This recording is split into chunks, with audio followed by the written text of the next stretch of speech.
আসসালামু আলাইকুম।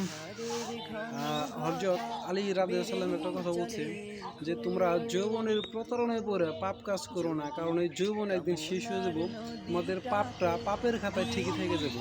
কারণ এই যৌবনটা চিরস্থায়ী না, মানুষের যৌবন থাকে খুব হলে 30, 40, 50 বছর, এর মধ্যে মানুষের যৌবনটা থাকে, তারপর মানুষের যৌবনটা শেষ হয়ে যায়, চুল পেকে জায়গা, মানে দাড়ি পেকে জায়গা, মাথার চুল সবই পেকে জায়গা, চামড়া ঘুষা জায়গা।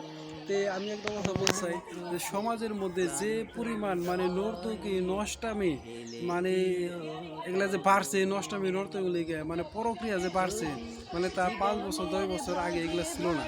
মানে এত পরিমাণ সমাজের মধ্যে এই নর্তকী আর নষ্টামি বেড়ে গেছে গা। আমি যারা যে এই পরক্রিয়া করে আমি তাদের বলতে চাই, দেখো ভাই বোন উভয়কে বলতে চাই, তোমারও 2, 4, 5টা মেয়ে সন্তান আছে, তোমারও 2, 4, 5টা সন্তান আছে, তাহলে তোমরা বিয়ের আগে যা মন চিন্তা করে এটা কোনো সমস্যা না, বিয়ের পরে কি আরে তোমরা পরক্রিয়া করো। আমার কথা ওইটা, কারণ তোমার লিগা দেখো, তুমি একটা যে নষ্টামি করতেছো, এই যে এগুলা করতেছো তোমার জন্য, শুধু তোমার একার জন্য, তোমার বাপ মা, তোমার ভাই বোন মানে কারোর সাথে মানে একটা উঁচা গলায় কথা বলতে পারে না, একটা ভালো মতো কথা বলতে পারে না, মানে সমাজে কোনো দাম দেয় না। তাহলে তুমি চিন্তা করে দেখো যে ভাই মাত্র 5 মিনিটের সুখের লিগা কি কি এসব এত দরকার, এত এসব কিছু দরকার আছে, মানে এই মাত্র 5 মিনিটের সুখের লিগা তুমি দেখো ভাই তোমার একজন মানুষের লিগা তুমি কয়টা জীবন নষ্ট করছো, তোমার এই ফ্যামিলি মানে পুরাটা নষ্ট, তোমার সন্তান মন্দ যা আছে মানে সবই নষ্ট, তারাও একটা মানুষের সামনে উঁচা গলায় কথা বলতে পারে না।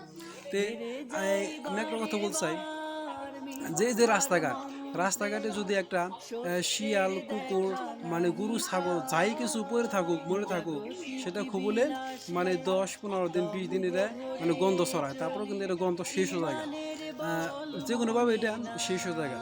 আর একটা নষ্টা মেয়ে যদি মানে নষ্টামি করতে থাকে, তাহলে পুরো সমাজটাই মানে যুব সমাজটাই মানে শেষ করে দেয় এটারে, মানে এতটা খারাপ এই নষ্টামি মানে ভণ্ডামি, এই যে এই পরক্রিয়াটা। তে একটা জিনিস মানে সমাজের মধ্যে কিছু কিছু মানুষ মানে পরক্রিয়া করে, মানুষ বুঝে, মানে যে এগুলো কেউ দেখে না, বুঝে না। আমি তাদের একটা জিনিস উদ্দেশ্য করে বলতে চাই যে দেখো ভাই বোন, তোমরা যাই করো মানুষ কিন্তু এগুলো বুঝে, মানে মানুষ বুঝে কিছু কয় না। মানে একটা বাংলা একটা প্রবাদ আছে যে তুমি যদি মানুষের ধ্বংস করতে চাও, যার টাকা বেশি হয়েছে তারে ইলেকশনে দাঁড়া করে দাও, আর যার পরিবারটা ভালো মানে সংসারটা ভালো চলতেছে তার তুমি একটা পরক্রিয়ার মধ্যে জড়িয়ে দাও। আশেপাশের মানুষ কিন্তু সবই জানে, মানে সবই বুঝে, মানে কিছু কয় না যে তোমাদের কারণে একটা কারণে যে তুমি নিজে নিজে ধ্বংস, এর লেগে তোমার ভাই কেউ কিছু কয় না, বোন তোমার কিছু কয় না। কিন্তু আমি এই শেষ একটা কথা বলছি ভাই, তোমরা ভালো হয়ে যাও ভাই, বিয়ের আগে যা করছো করছো এটা তো সমস্যা না, তো বিয়ের পরে তোমাদের বাচ্চা কাছে আছে সবই হয়েছে, তারপর কি আর তোমরা এই নষ্টামি করো ভাই, যৌবনটা ভাই চিরকাল না।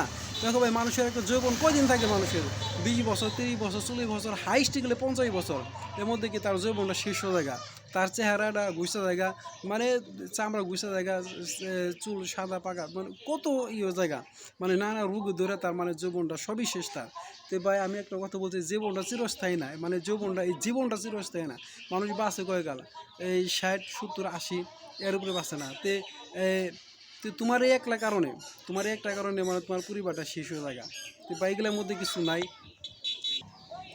তাই ভাই এখনো সময় আছে ভালো জায়গা, বোনটা এখনো সময় আছে, তুমিও ভালো জায়গা ভাই, এগুলো কিছু না, মানুষ বুঝে তো ভাই সব, তুমি যে কি করবা চাও কি করো না করো ভাই বোন তোমার উভয় বলতেছি, মানে মানুষ এগুলো বুঝে আসলে কিছু কয় না এই একটা কারণে, তুমি নিজে নিজেই তুমি ধ্বংস, তুমি শেষ, এগুলো শুধু কিছু কয় না। তো ভাই বুঝলে মানে সব কিছু, না বুঝলে কিছু না।